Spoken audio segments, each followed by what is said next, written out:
Et c'est avec beaucoup de crainte et d'effroi, de tremblement, que je me tiens ici devant, parce que tout ce que nous disons ici n'est pas simplement valable à vous autres qui entendez cet enseignement, mais également à nous-mêmes, par lesquels le Seigneur passe pour parler.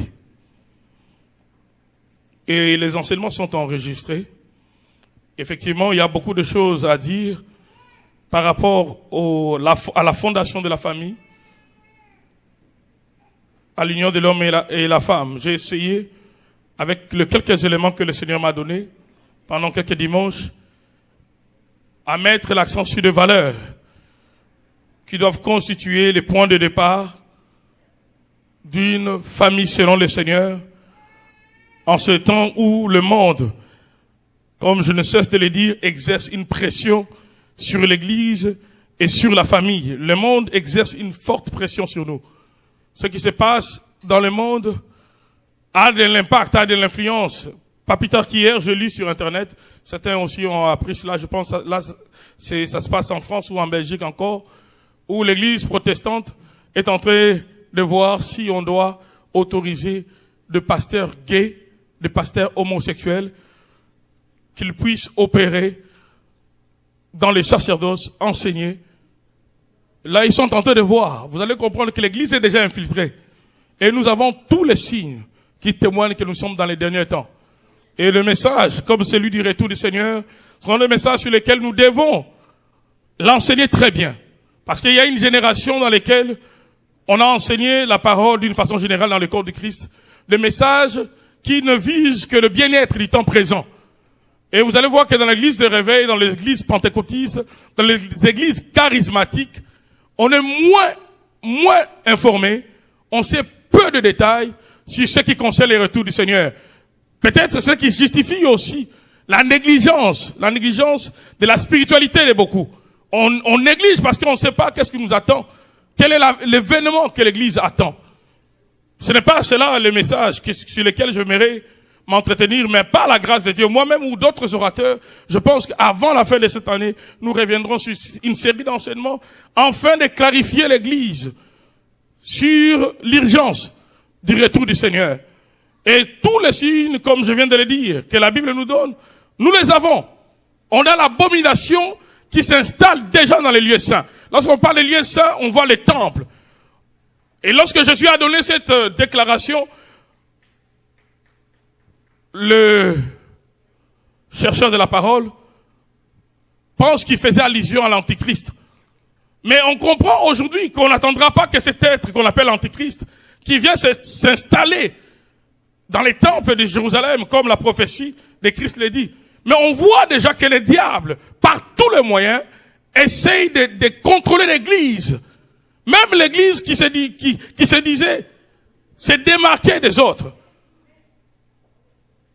L'Église protestante, veut ou est en train d'analyser si on peut laisser des pasteurs gays, des pasteurs homosexuels enseigner.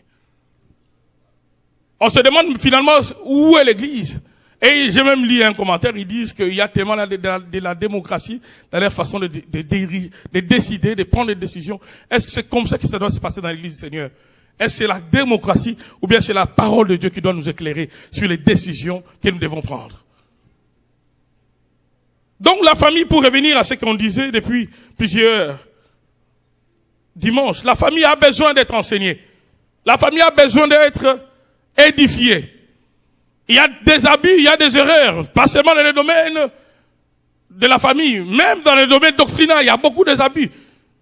Mais est-ce c'est une raison de créer une nouvelle doctrine? Non. La seule façon de rectifier les choses, c'est d'enseigner la pureté de l'évangile. On ne crée pas une nouvelle doctrine parce qu'il y a des abus dans le corps du Christ. On ne crée pas une nouvelle doctrine parce qu'il y a des gens qui font n'importe quoi, parce qu'il y a des familles, il y a des hommes de Dieu qui se comportent de n'importe quelle façon. On ne crée pas une nouvelle doctrine, mais on enseigne tout simplement la sainte doctrine. Alléluia. Et c'est ce que nous essayons de voir à la lumière de la parole. Nous avons dit le dimanche passé, j'avais demandé aux jeunes de sortir en parlant des valeurs qui doivent constituer le premier élément dans la vie du couple, de l'homme et de la femme, j'ai souligné certaines valeurs ici. Et notez que cet enseignement est important, même si on parle du mariage et que peut-être tu n'es pas encore marié. Ouvre bien tes oreilles, parce qu'il vaut mieux apprendre ces choses maintenant que d'attendre quand tu y seras pour chercher, n'est-ce pas, à les avoir. Peut-être tu n'auras pas l'occasion. Ou encore, tu étais dans les mariages, tu te dis, mais moi, ça ne me concerne plus. Entends bien ce que la parole de Dieu dit. Peut-être au travers de ce que tu entends aujourd'hui, tu pourras aider quelqu'un demain. Est-ce qu'on peut dire amen et bien avec moi? Nous avons parlé de plusieurs valeurs. Le quatrième, nous avons dit, dans les couples, selon le Seigneur, la pensée de Dieu est que chaque composant du couple dispose physiquement de son être pour son conjoint ou pour sa conjointe. Je me suis attelé à décortiquer avec vous 1 Corinthiens 7, du premier verset au 5e verset ici. Et nous avons compris que ce n'est pas un privilège qu'une femme fait à son mari que de s'offrir à son mari. C'est pas un privilège qu'un homme fait à son mari, à sa femme, pardon, que de s'offrir à sa femme. C'est pas un privilège. Et ça ne doit pas non plus devenir un prétexte de manipulation ou d'intimidation. Je ne reviendrai pas en détail comme je l'ai fait le dimanche passé. Pour ceux qui m'écoutent seulement cet après-midi, je vous conseillerais de prendre l'enseignement. On était entré en profondeur. Je ne demanderai pas aux jeunes encore de sortir aujourd'hui. Mais laissez-moi répondre à une question qui m'a été posée aussi. Pasteur, si je suis dans un cas, par exemple, où l'homme vit dans le libertinage, l'homme va avec d'autres femmes, et l'homme vient me brandir ces versets-là, de 1 Corinthiens 7, 1 à 5. Qu'est-ce que je dois faire? Alléluia. Vous comprenez un peu la question? Dans le couple, l'homme vit n'importe comment. Avec le risque de ramener la maladie à la femme, et l'homme brandit 1 Corinthiens 7, 1 à 5, pasteur fidèle avait dit. Tu dois disposer. À cette question, la réponse est simple. Le même verset que cet homme brandit le condamne lui-même. Parce que le verset dit, s'adresse autant à la femme, autant à l'homme.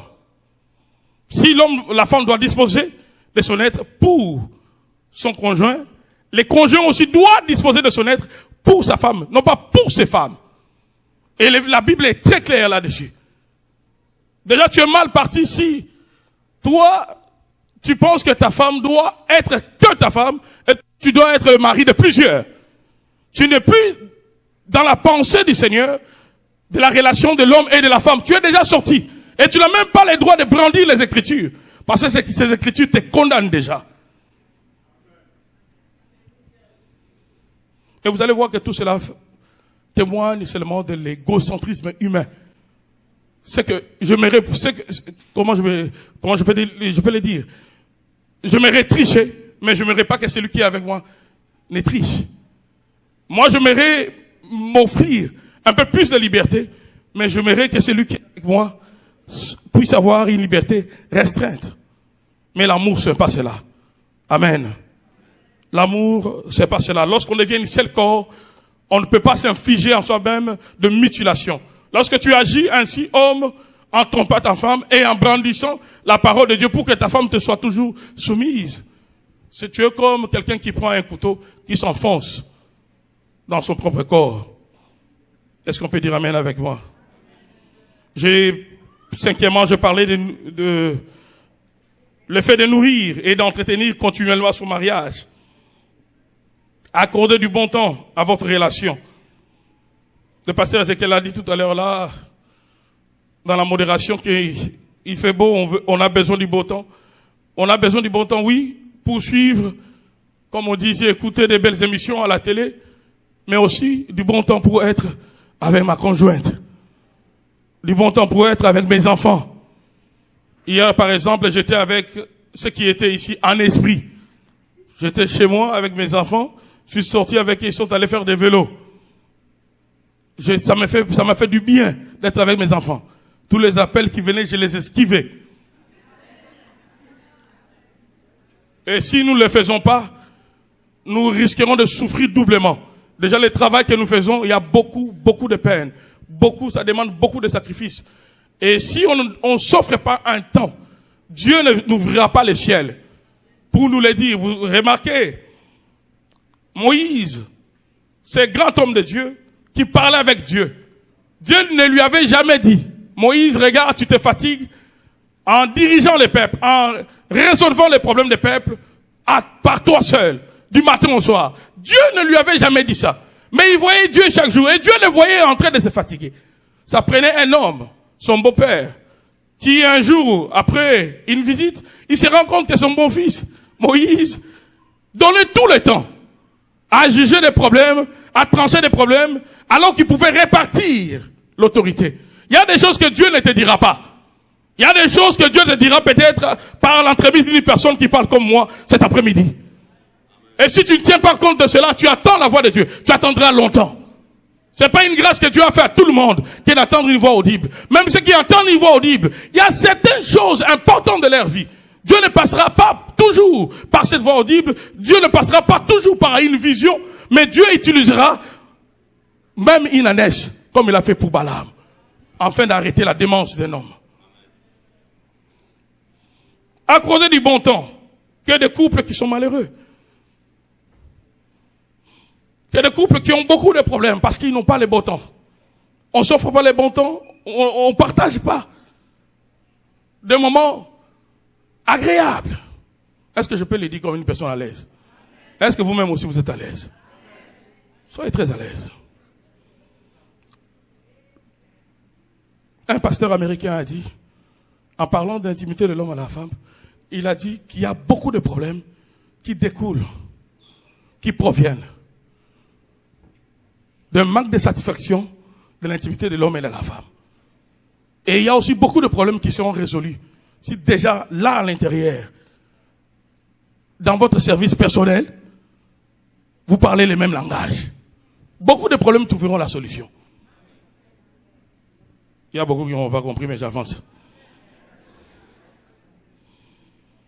J'ai donné beaucoup de cantiques, des versets de cantiques ici, qui apprend aussi aux hommes qui proviennent de ma tribu, ou qui ont la nature des gens de ma tribu, où l'homme est présenté comme un macho, un homme qui ne peut pas être à l'aise avec sa femme comme ça. Mais on a vu que dans la lumière de la parole de Dieu, l'homme peut dire des belles paroles, ou l'homme doit dire des belles paroles à sa femme. Autant la femme doit dire des belles paroles à son mari. Remarquez dans les couples, ceux qui sont déjà ici, la dernière fois qu'ils se sont dit des belles paroles en étant physiquement au point, pas dans les états d'extase, non, physiquement au point, ça date de quand? Ça date de quand? Vous allez voir que plusieurs couples, plusieurs mariages en souffrent. Voilà pourquoi on est tendu. Et on cherche les boucs émissaires ailleurs. Non, le problème n'est pas ailleurs, le problème c'est entre vous. Entre vous, et le Seigneur a voulu, en vous mettant ensemble, que vous puissiez vous faire du bien. Faites-vous du bien, et puis vous allez voir, vous allez vous simplifier la vie. Parce qu'elle est déjà compliquée, cette vie.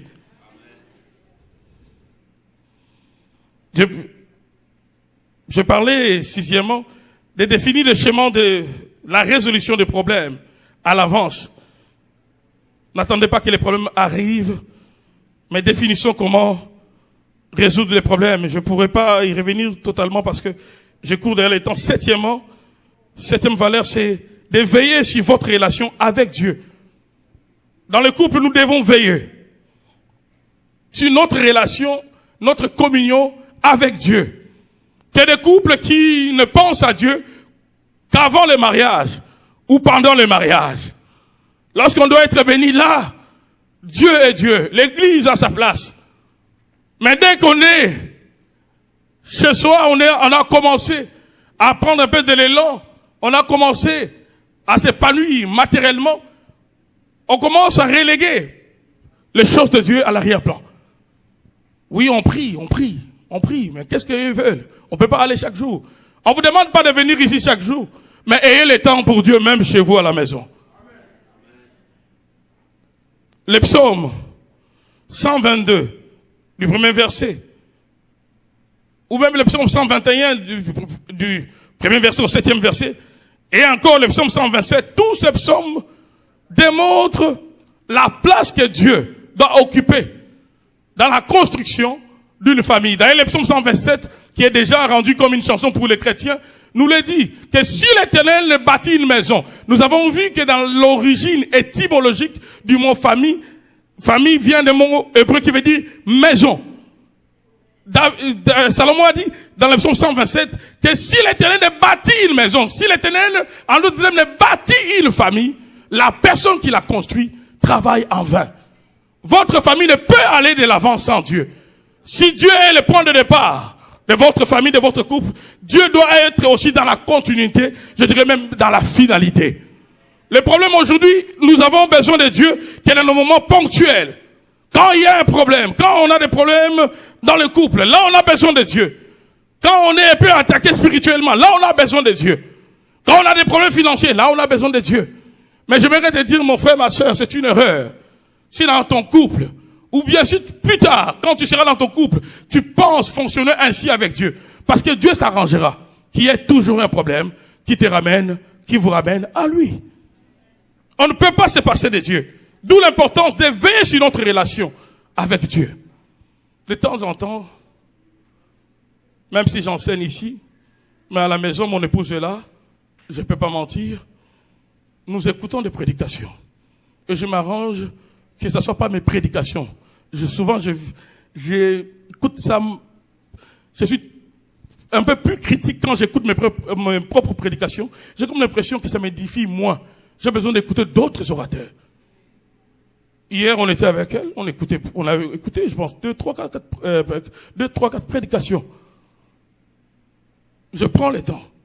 Quand je sais que les enfants, par exemple, à l'école, on nous coince parce que les enfants, durant la semaine peut-être, ils sont allés, après une réunion de la prière ici, ils sont allés somnoler en classe, et que la prochaine semaine, elle doit rester avec les enfants.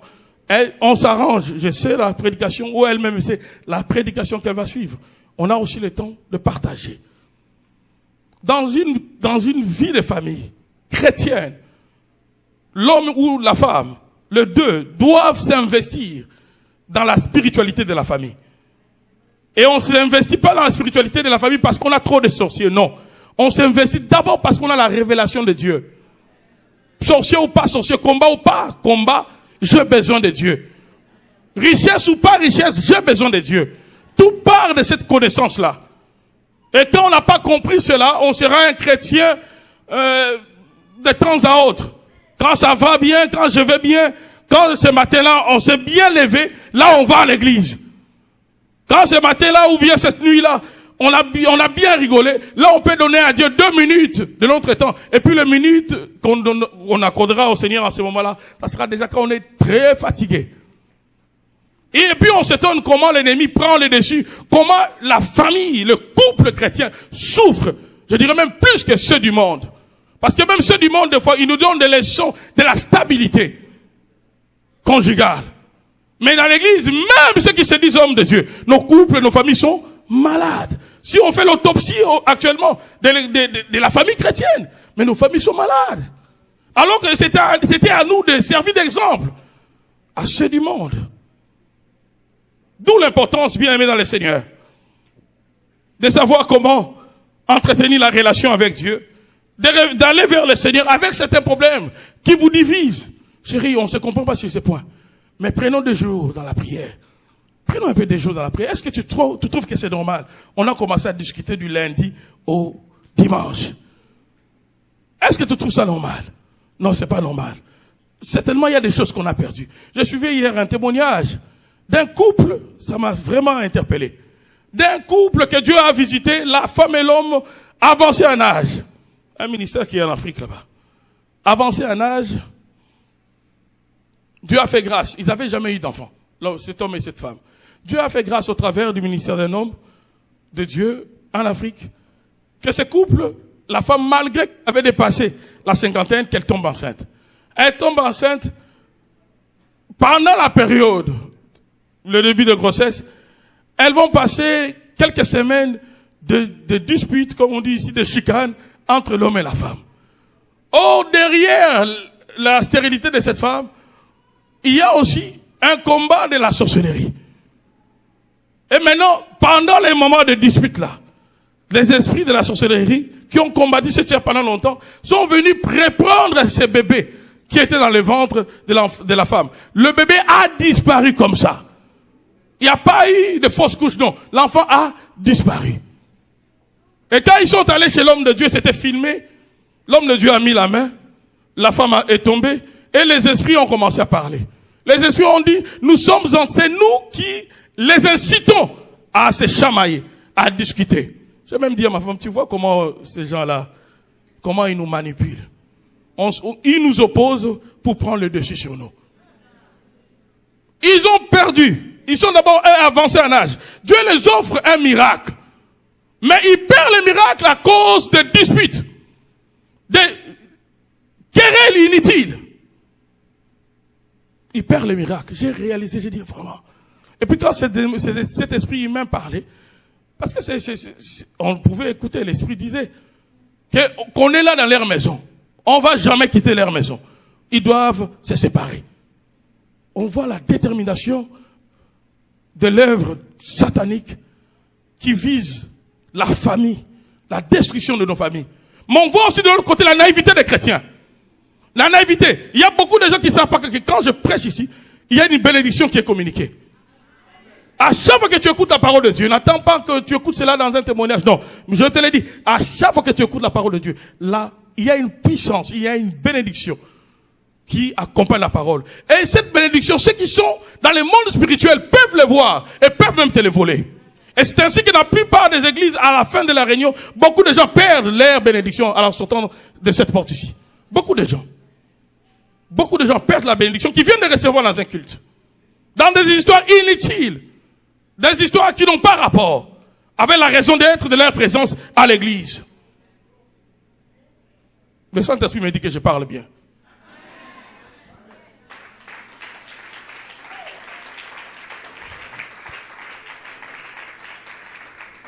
Ne pas perdre de vue la place que le Seigneur Jésus doit occuper dans nos foyers. Maintenir la tradition du culte. Ainsi même quand les enfants viendront, les enfants vont déjà trouver papa et maman ont une vie de prière. Quand je vais chez mes parents, aujourd'hui avancé en âge, j'ai comme l'impression que ça me rappelle quand j'étais encore enfant.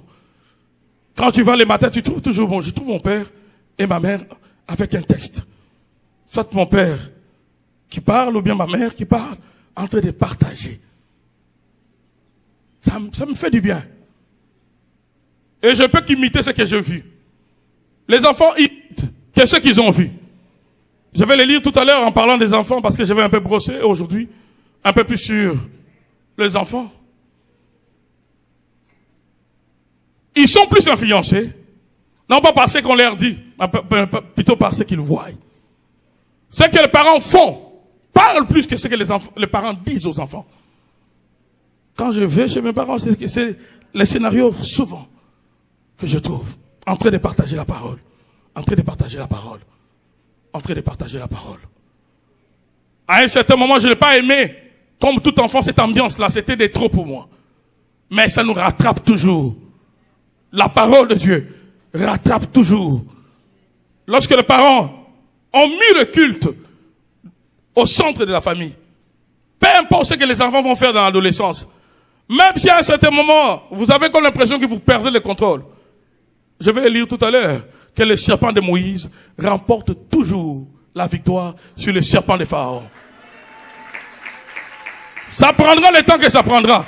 Mais le serpent de Moïse, représenté ici par la sémence de Dieu, va toujours remporter la victoire sur ceux de Pharaon.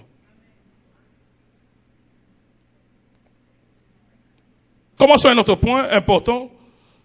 La famille, usine de production des héros, ou des héros, ou bien des zéros. Je m'adresserai aux parents, je m'adresserai aussi aux jeunes. Nous allons comprendre avec vous. On a parlé pendant longtemps de couple comme le point de départ de la famille. Mais maintenant, essayons de voir à la lumière de la parole de Dieu comment dans une famille on peut produire ceux qui seront demain des modèles, des élites, que je représente ici par le mot héros, ou bien ceux qui seront demain des problèmes publics, ceux qui compliqueront la société, ceux qui compliqueront l'église, ceux qui compliqueront la vie de quelqu'un, quelque part, que je représente ici par des zéros. Lisez avec moi Proverbe 20, 11. On va lire au moins 4 versets. Et je vais commenter par la suite. Proverbe 20, le verset 11. Est-ce qu'on peut aller ensemble? L'enfant laisse déjà voir par ses actions si sa conduite sera pure et droite. Ici, Salomon est en train de dire que si tu es attentif à l'enfant, alors qu'il n'a pas encore atteint l'âge mature, déjà par ses actions, les actions de l'enfant peuvent présager qu'il y a telle chose que vous devez commencer à combattre tôt dans l'enfant. Et que si on ne s'investit pas à combattre cela, ce que vous craignez, c'est ce qui va arriver à l'enfant. Lisons un autre texte. Toujours Proverbe 22, 6. 22, 6. Ça, c'est un verset à noter. Est-ce qu'on peut le lire, parents? Instruis l'enfant selon la voie qu'il doit suivre. Et quand il sera vieux, il ne s'en détournera pas. Salomon le sage ici est en train de dire que l'instruction doit venir tôt dans la vie de l'enfant. Lorsque l'instruction a déjà pris place dans l'enfant, plus tard, l'enfant n'aura plus besoin d'un tuteur. Il n'aura que comme modèle ce qu'on lui a appris. Et c'est ce qu'il a comme bagage qui influencera sa croissance. Instruis l'enfant selon la voie qu'il doit suivre. Ça veut dire, l'enfant est innocent. Quand il est enfant, il ne sait rien. La direction qu'il doit prendre, dépendra de la direction de l'orientation des parents. C'est ici que se cache la grande responsabilité des parents. Ne pense pas, parents, que l'enfant va devenir un futur Obama par hasard. Non, on ne devient pas héros par hasard. Ne pense pas que ton garçon ou ta fille va se démarquer des jeunes de cette société par hasard. Non. C'était l'objectif que tu dois, ou bien que vous devez, en tant que parents, vous fixer. Et travailler par rapport à cela. Sans cela, il n'y aura pas de résultat. Alléluia. On ne devient pas un grand champion par hasard. La Bible nous apprend même Samson, qu'est-ce qu'il a dit? Celui qui a combattu David, Goliath.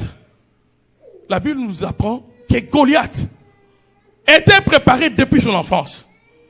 Il n'est pas devenu un grand guerrier simplement à cause de sa taille. Goliath a été préparé.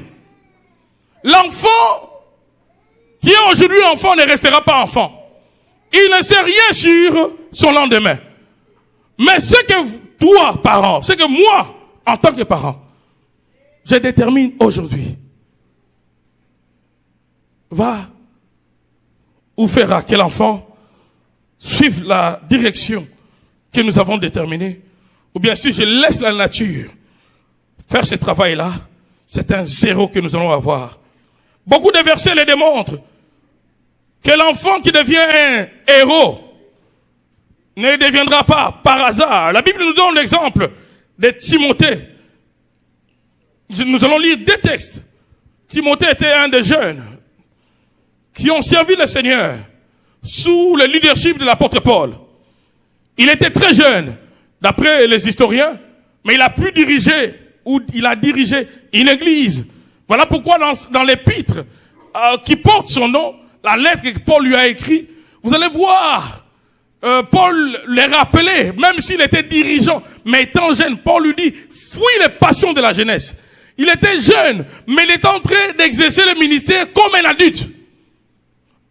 Mais qu'est-ce qui a fait la force de Timothée? Est-ce que c'est seulement le fait d'avoir rencontré Paul? Non. Il a eu une préparation. Lisez avec moi 2 Timothée 1, 5. 2 Timothée 1, 5. 2 Timothée 1, 5. 2 Timothée 1,5. Est-ce qu'on peut aller la lecture? Allons-y.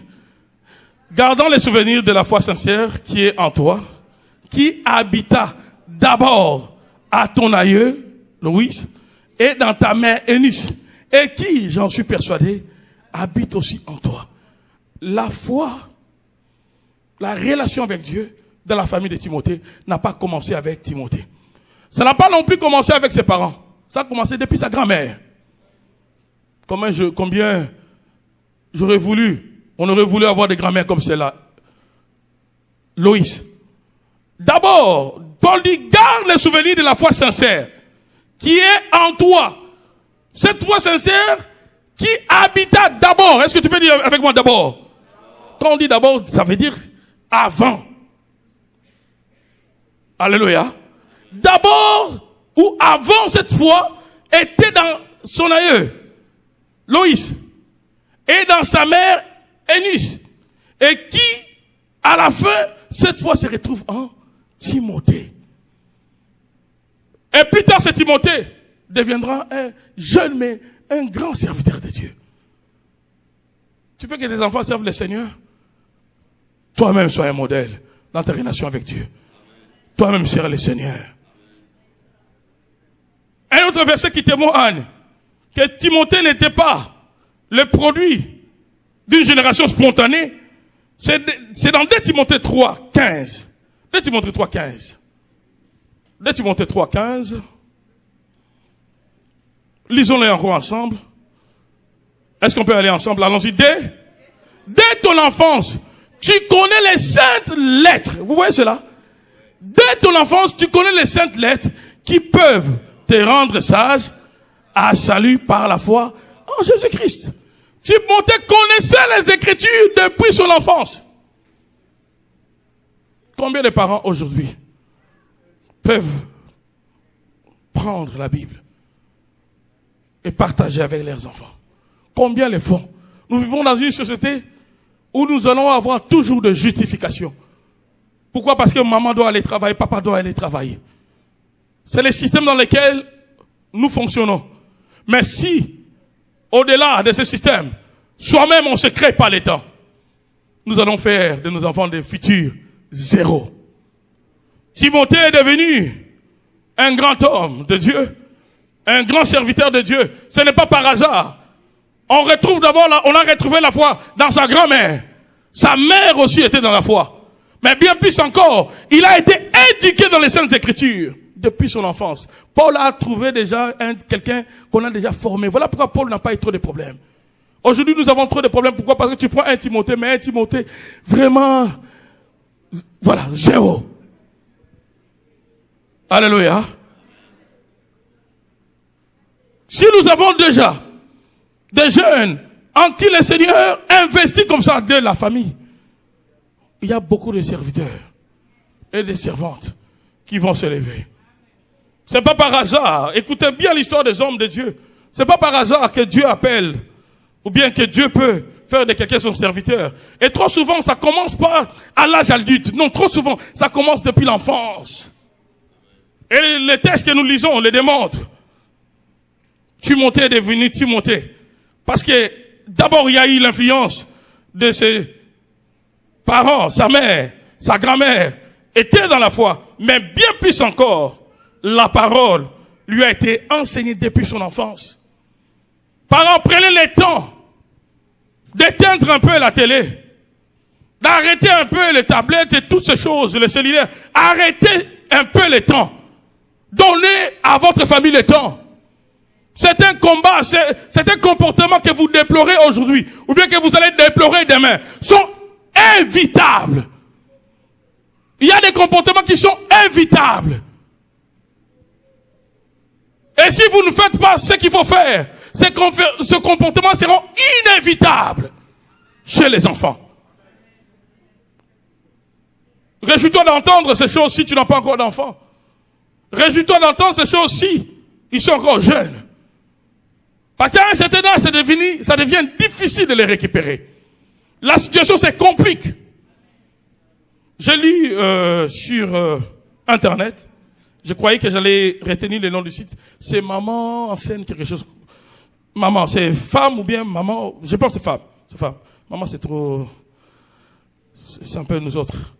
C'est femme, quelque chose comme ça. .com. Et dans ce site-là, ils ont publié, j'ai vu ça sur le profil de quelqu'un sur Facebook, ils ont publié des choses à apprendre à l'enfant avant 6 ans. Et ils ont écrit, je voulais vraiment qu'on le balance ici, que si ces choses ne sont pas apprises à l'enfant, tôt, l'enfant plus tard aura des comportements qui les seront à désirer.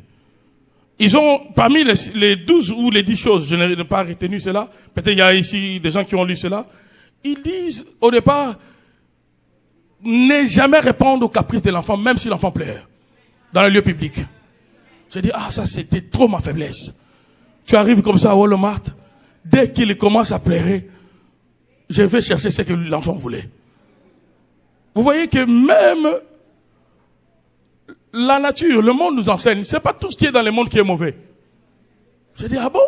Et les spécialistes là, qui a écrit cet article, a mis une photo d'un enfant dans un chariot qui est en train de pleurer. Et ce spécialiste a dit, si déjà, à cet âge, l'enfant comprend que vous n'allez pas lui donner quelque chose parce qu'il a beaucoup pleuré, mais vous allez lui donner quelque chose parce qu'il a demandé comme il le fallait, plus tard, vous n'allez pas avoir de problème avec cet enfant.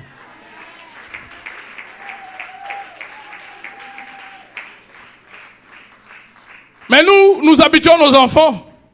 Dès que l'enfant demande, l'enfant pense qu'en pleurant, qu'on doit lui donner. Depuis que j'ai lu ça, il y a quelques semaines, j'ai veillé sur ma façon de me comporter avec mes enfants. J'ai tombé là-dessus, j'ai dit, je vais plus tomber là-dedans. Parce que nous tous, on apprend. Alléluia. Nous tous, on apprend. Je ne peux pas te dire que tout ce que je fais avec mes enfants, c'est juste. Non. Des fois, je vois, oh là là, fidèle, tu as commis une erreur. Alléluia. Ils ont, parmi les, je me rappelle encore, ce spécialiste dans l'éducation a aussi dit que c'est dans cette fourchette-là, de 0 à 6 ans, qu'on apprend déjà à l'enfant à ne pas couper la parole à l'autre. À être capable d'attendre avant de parler. Et si l'enfant ne l'apprend pas à cet âge-là, plus tard, l'enfant aura du mal à se retenir et à laisser l'autre parler. Vous allez voir que des fois, il y a des comportements que même nous autres nous manifestons parce que nos parents n'avaient pas tous ces bagages-là. Même s'ils avaient la bonne volonté de bien nous éduquer, mais ils n'avaient pas tous ces bagages-là. Voilà pourquoi nous manquons certaine patience. On commence à les chercher dans les parler-langues, dans les jeûnes et prières. Parce que on n'a pas fait ce qu'il fallait. Jadis nos parents, quand ils nous avaient trop jeunes. Oh, avec la connaissance que nous avons aujourd'hui, les futurs parents, vous n'avez pas raison. Parce que ces choses sont là sur Internet. Au lieu d'aller chercher seulement les scandales des pasteurs. Oh non, ils sont dans l'erreur. Oh non, dîme offrande. Non. Va chercher des choses qui t'édifient, qui vont t'aider dans ton couple. Va chercher des choses. Dans ma communauté, tout le monde est pasteur. C'est triste. Tout le monde est pasteur, mais tout le monde est pasteur. Tout le monde a des leçons de nos pasteurs. Mais appliquez cela vous-même. Et réussissez aussi. Dis pas amen, hein? C'est ce que j'ai dit, frère. La famille, selon le Seigneur, doit être le lieu qui produit des hommes et des femmes de demain, qui seront des références, des modèles, comme Ésaïe l'a déclaré dans Ésaïe 8, 18. Moi et les enfants que l'Éternel m'a donnés, nous sommes des signes et des présages en Israël. Les enfants doivent être des modèles en foi, en pureté, dans le milieu social où ils se retrouveront. Les grandes valeurs de la vie s'acquièrent en famille. Si ces valeurs-là ne sont pas apprises en famille, ça sera difficile de les assimiler ailleurs. C'est ce que les enfants seront demain. Cela dépend du milieu dans lequel ils grandissent, des personnes qui leur servent des modèles. Les enfants dépendent des personnes qui les servent de modèles. J'ai toujours vu, Dieu m'a donné 2 garçons et ils me prennent vraiment comme leur héros. Ouais. Ce jour-là, un qui me disait, papa, tu es le plus fort. J'ai dit, oui, vraiment. Très fort. Papa, tu as des muscles. J'ai dit, ouais. J'ai été un peu allé au gym. J'ai dit, ouais, touche. Les enfants ont toujours besoin d'un modèle. Et les enfants ont toujours besoin d'une référence. Dans le monde, on dit, là où il n'y a pas de père, il n'y a pas de repère. Si ces modèles-là des enfants sont des personnes irresponsables, tout ce que les enfants sont en train de voir, ils joueront le rôle, un peu comme nos cassettes à l'époque qui enregistraient de la musique. Quand elle est vierge sur la place, tout ce que tu vas mettre de l'autre côté de la radio va se transférer dans la cassette vierge. Les enfants vont reproduire les erreurs de ce qu'ils ont vu faire leurs, entre guillemets, héros.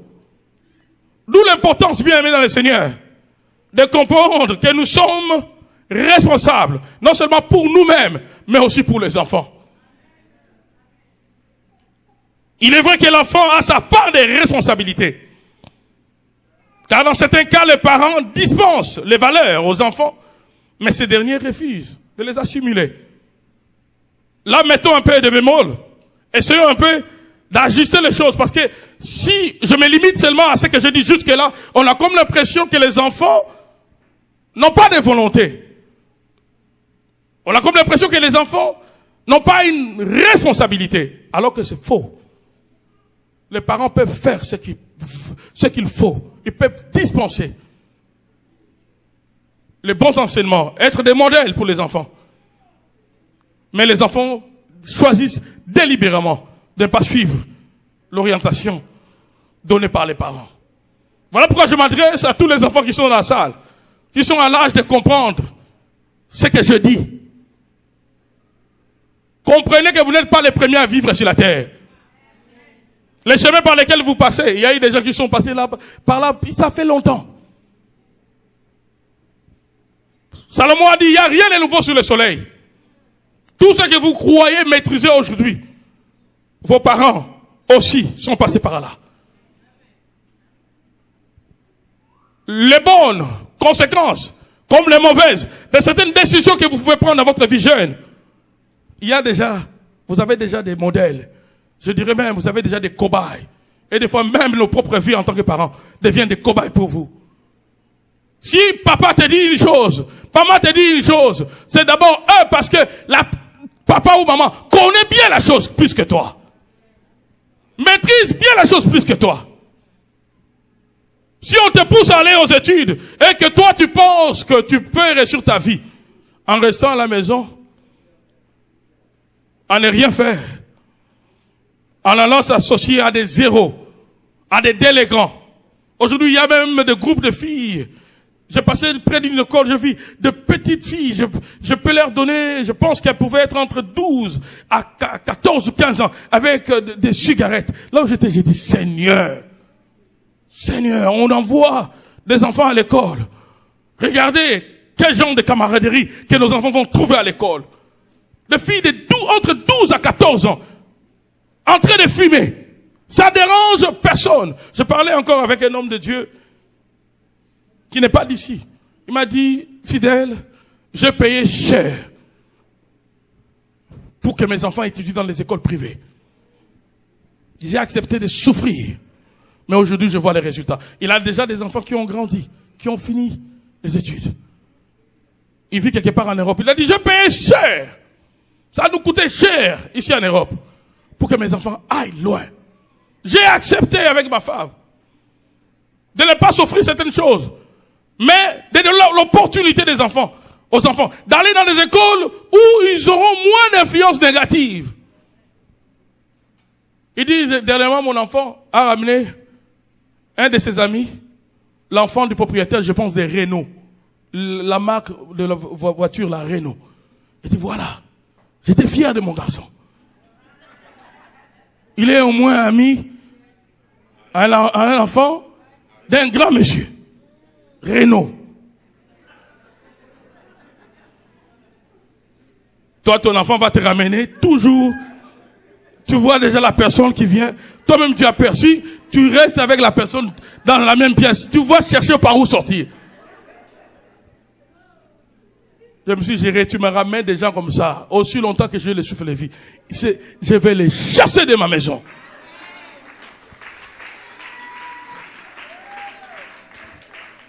Parce que j'ai dit, ça ne dépend pas que des parents.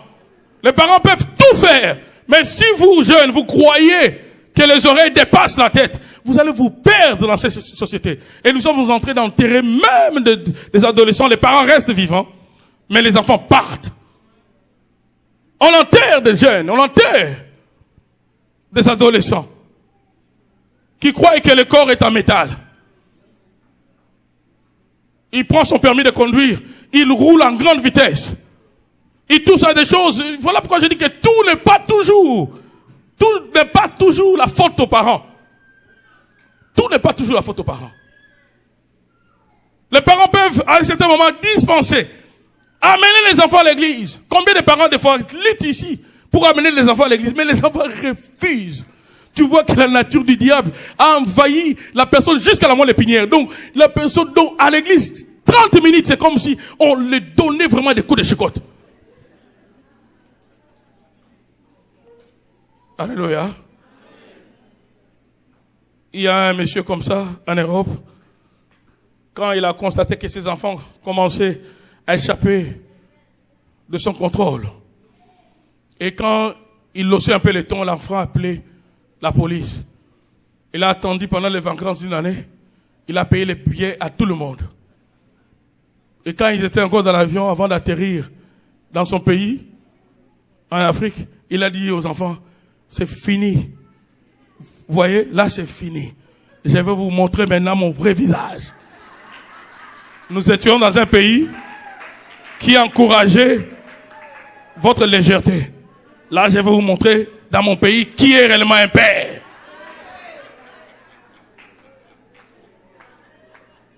Il y en a dans certains cas, même Salomon le dit, dans certains cas, ça prend, j'ai connu des parents qui vivaient en Europe, alors qu'on était en Afrique, mais qui volontairement, à cause de mauvais comportements des enfants, renvoyaient les enfants à l'Afrique. Alors que les enfants avaient peut-être la nationalité française, belge. Les enfants venaient là, à Kinshasa, avec un bon français, mais sur un grand soleil. Cherche les taxis. Tu vas marcher d'abord pendant des kilomètres pour aller là où se trouvent ces taxis. Et tu vas comprendre que c'est un privilège que d'avoir un vécu, d'habiter dans un pays où tu sors directement, il y a l'abribus, il y a l'autobus qui vient, qui t'amène à la destination. Tu vas respecter ces parents-là. Tu vas les respecter.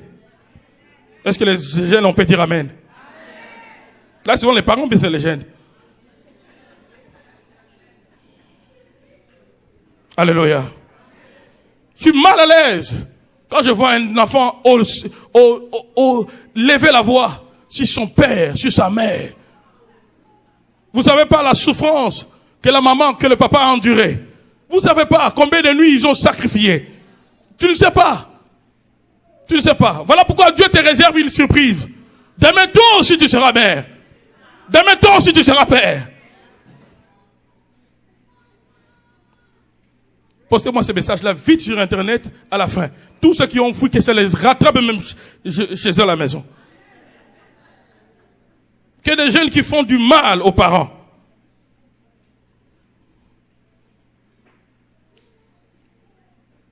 Néanmoins, ne rien faire où la passivité éducative expose les enfants dangereusement aux antivaleurs.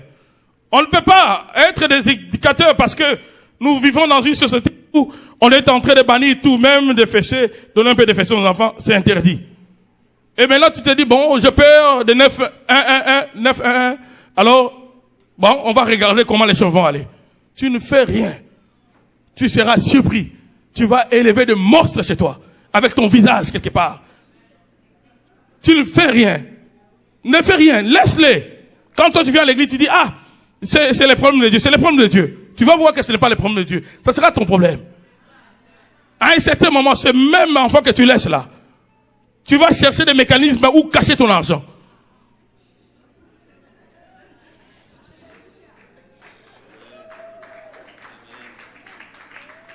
Aimer les enfants n'est pas synonyme de les offrir, que des friandises ou des aliments sucrés, mais aussi surtout de l'herbe amère qui sert plus qu'une nourriture, mais aussi de remède. La génération des héros n'est pas une génération spontanée, mais cela nécessite une préparation. Est-ce qu'on peut dire une préparation? Est-ce qu'on peut dire engagement? Est-ce qu'on peut dire investissement? Est-ce qu'on peut dire discipline? Voilà tous ces mots-là qui doivent venir comme des préalables avant d'avoir de futurs héros. Préparation, investissement, discipline, engagement. J'ai vu les résultats de mon premier, au début de l'année ici. Je ne suivais pas trop et puis quand j'ai eu un rapport négatif, j'ai un peu haussé le ton à mon épouse. Mon épouse m'a dit, mais quand on a donné les rapports, est-ce que tu avais regardé le tout premier rapport? Ma conscience m'a dit, non, je n'avais pas regardé. J'ai dit, oh là là, je vais me rattraper. Des fois, on démissionne. Peu importe notre occupation.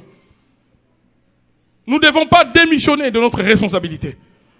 Et trop souvent, lorsqu'on est parent, on est avec sa femme ou son mari, on a comme l'impression, quand il y a une faute, il y a une erreur que l'enfant commet, on cherche sur qui endosser la responsabilité. Mais nous devons être justes. Est-ce qu'on peut dire être juste? Ce que je n'ai pas fait, je dois être conscient que je ne l'ai pas fait. Ma part que je n'ai pas apportée. Je dois être juste. Et ne pas chercher à culpabiliser l'autre. Quand déjà le mal est fait, on n'arrête pas. Quand déjà on se rend compte qu'on n'a pas bien influencé nos enfants, mais on arrive à un point où on se réveille comme dans un sommeil. Bien aimé dans le Seigneur, avec Dieu, il n'y a pas de situation perdue. Le moment où toi tu te réveilles là, commence à rattraper les temps. Par la grâce de Dieu. Qui sait si les données peuvent changer? Dispenser les valeurs aux enfants ne garantit pas un résultat positif immédiat. Mais comme je l'ai dit, les vérités apprises combattront les mauvaises influences, comme les serpents de Moïse remportent la victoire sur ceux de Pharaon, après une lutte. Ainsi, les valeurs l'emporteront sur des antivaleurs. Qu'est-ce que la famille, selon Dieu, procure? Premier point, c'est que la famille, selon Dieu, procure. Ça nous donne un avantage dans la vie. Est-ce qu'on peut dire un avantage dans la vie? La famille, selon Dieu, nous donne un avantage. Lorsqu'on est dans une famille où Dieu est au centre de tout, où l'éducation, l'instruction est dispensée selon les Écritures, ça donnera à l'enfant un avantage sur la vie. C'est quoi un avantage? D'après Larousse, c'est le fait de l'emporter sur un autre, de lui être supérieur sous un certain rapport. Quand vos enfants naissent dans une famille où père et mère ont les deux pieds dans les choses de Dieu et les édictent selon les Écritures, vos enfants vont l'emporter, vont avoir un plus que ceux du dehors. Je vous avais promis de vous donner, je suis tombé sur un livre. Un chercheur américain, un certain Dugdale, a décidé d'étudier une famille américaine qui a vécu dans les années 1720, entre 1720 à 1740. Une famille nommée Jocks. Je pense que je prononce ça bien, pasteur Ezekiel. Parce que vous voyez, c'est Jocks, hein? Voilà. Parce qu'il ne faut pas me chercher des erreurs. Alors, ce chercheur, Jocks, c'est le nom de la famille, mais le chercheur, c'est Dugdale, un scientifique. Il va étudier cette grande famille américaine qui a vécu entre 1720 à 1740. Et il va remonter la filière jusqu'à un certain patriarche de la famille du nom de Max. Ce Max avait 6 filles, et 2 garçons. Certains de ses enfants étaient nés hors de lien du mariage. C'est-à-dire, c'était un homme qui a fait des enfants en dehors du mariage, à part les enfants qu'il a eu avec sa femme légitime. Et ce Max, qui est un des patriarches de la famille Jocks, était très porté sur la bouteille, c'est-à-dire c'était un alcoolique. Il n'aimait pas le travail. D'après les chercheurs Dugdale, il estima que le nombre de membres de la famille s'élevait probablement à environ 1200. Donc en partant de l'origine de cette famille, depuis 1720, jusqu'à l'époque où la recherche a été faite, il a dénombré que cette famille a eu au moins 1200 membres. Mais l'étude de cet homme, Dugdale, se basera sur 709 membres de cette famille. Il va découvrir, au fil de ses recherches, qu'il va exhiber, qu'il va publier un schéma criminel de prostitution qui dépassait les statistiques. Donc, parmi les 709 membres de la famille Jux, le chercheur va établir une statistique vraiment étonnante. 180 membres étaient d'une pauvreté grave. Donc 25% de la famille. 140 membres étaient des criminels. 60 membres étaient des cambrioleurs, récidivistes, de la même lignée-là. 50 membres étaient des simples prostituées. Selon Dugdale, la famille était d'une réputation si pitoyable qu'il déclara que le nom de la famille était devenu un nom générique. C'est-à-dire, aux États-Unis, dans la ville où cette famille a vécu, quand on voulait insulter quelqu'un voleur, on disait Jux.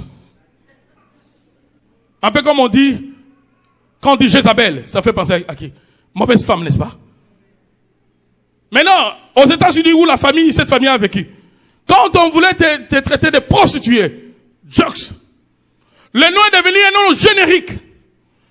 Et dans les recherches ici, le chercheur a trouvé même un garagiste qui répertoriait dans cette ville-là les noms de tous les descendants de la famille Jux. De telle sorte qu'il ne voulait pas engager un seul membre de la famille. Donc quand il apprenait que la famille Jux, il y a eu un nouveau-né, il prenait vite note. C'était des grands voleurs. Des prostituées. Pendant plusieurs générations, s'il vous plaît. Si on m'avait donné ce dossier-là, on allait régler ça autrement, dans la délivrance. Mais laissez-moi vous dire que tout n'est pas question de la délivrance. Non.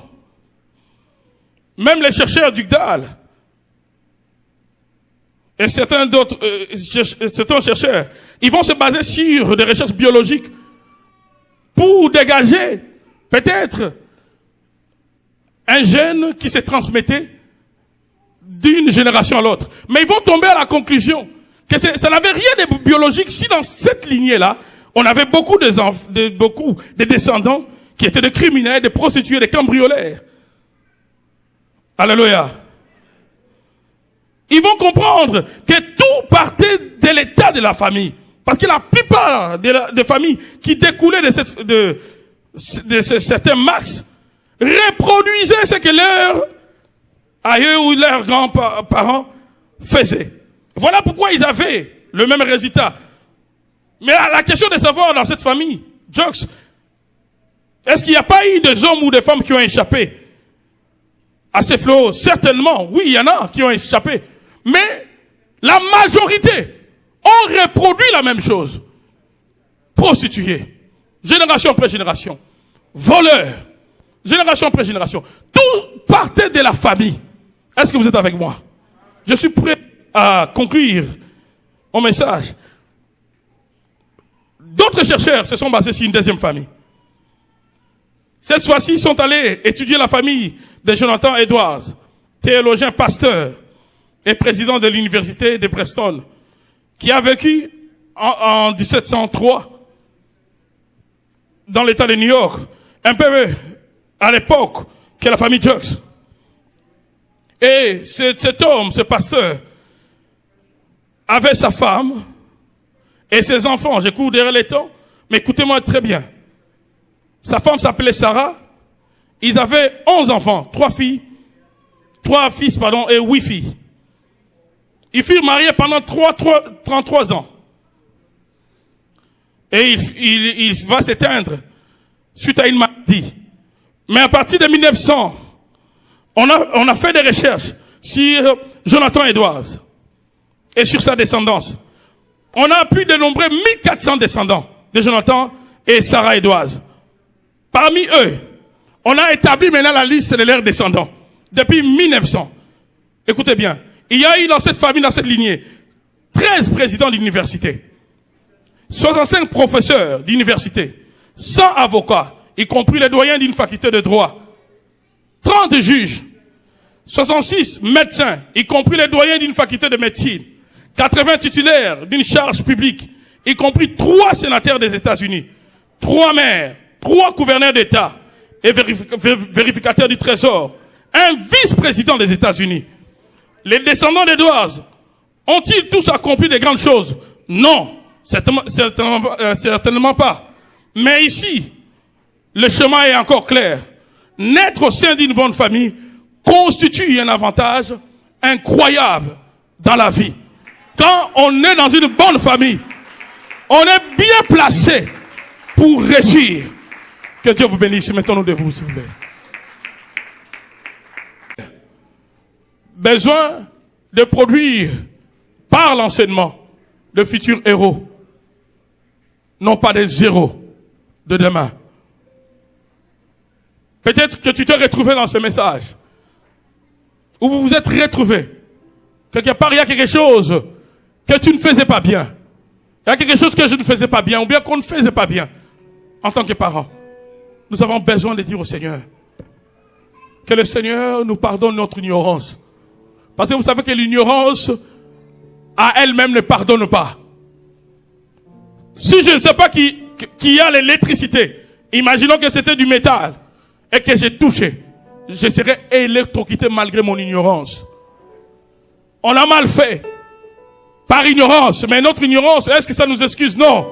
Notre ignorance a poussé ce que certains de nos enfants développent des comportements peut-être que nous déplorons aujourd'hui. Mais au fond de nos cœurs, nous savons, quelque part, on est des responsables. Voilà pourquoi j'aimerais dire aux parents, priez bien. Oubliez un peu la montre. Vos cœurs, c'est ici devant.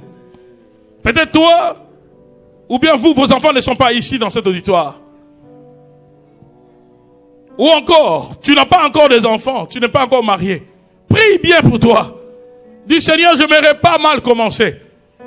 Quand tu m'en donneras, que je puisse faire bon usage de ces enfants que tu m'as donnés. Je vais demander aux enfants ici de lever les mains.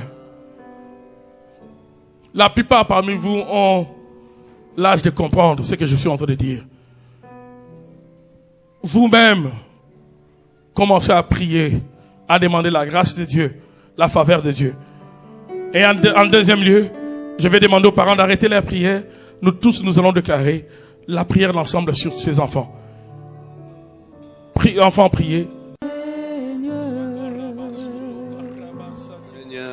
Oh oui, prends tout, Seigneur. Tout, Seigneur. Entre tes mains, j'abandonne tout avec Bonheur. Oui, prends tout, Seigneur. Oui, prends tout, Seigneur. Prends tout, Seigneur. Oh oui, prends tout, Seigneur. Entre tes mains, Entre tes mains, j'abandonne tout avec bonheur. Maintenant, parents, dirigez vos mains vers les enfants.